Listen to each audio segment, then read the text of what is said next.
જો ભાઈ, હું વિષ્ણુભાઈ મંગળભાઈ પટેલ, ચલાસના ગામ.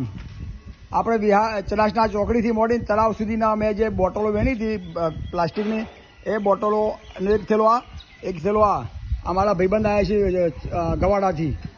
શું નામ? અજયભાઈ છે, કિરણભાઈના ભાઈ. અને આ બેલેન્સ છે. હવે તો એવું કહી છે 13 રૂપિયા લે છે, પણ અહીંયા આવે તો 10 રૂપિયા બિચારો આપે છે. અને આ ખરેખર કૃષ્ણ ભગવાનનું કામ કરી રહ્યું છે. આ ખરેખર કૃષ્ણ ભગવાન છે.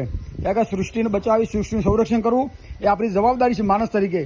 માણસે ભગવાને આપણને મન બુદ્ધિ શા માટે આપ્યું? પશુઓને મન બુદ્ધિ નથી આપ્યું, આપણને આપ્યું છે.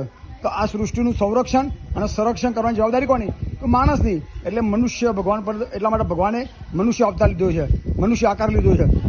તો પશુનો આકાર ના લે તો આપણે સમજવાનું. જો આ ભાઈ આપણને ભજન કરે છે, કરો ભજન.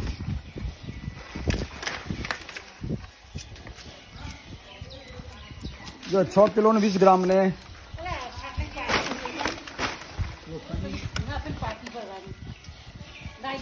13 કિલો ને 75 ગ્રામ વજન થયું. અને 10 રૂપિયા એટલે 130 રૂપિયા બહુ થઈ ગયા. આપણે ઉપરના નહીં લેવા પૈસા, એટલે 130 રૂપિયા આવ્યા. તો આટલા ખાલી ભીખ માગીએ તો 10 રૂપિયાનો ગારો લોકો દે.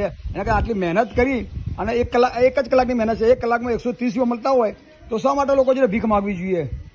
લોકો ભીખ માગીને 10 રૂપિયા માગે તો ગારો તો કેટલી લોકો દે? અને એક જ કલાકની મહેનતમાં આટલી બધી બોટલો મળી. હવે ચડાસનાથી ગેરીતા કોલોડા જઈએ નકરી બોટલો પડી છે, તો એ ભેગી કરીએ તો બીજા આટલા રૂપિયા આવે. હસ્તો સાથ સહકાર માટે આપનો આભાર.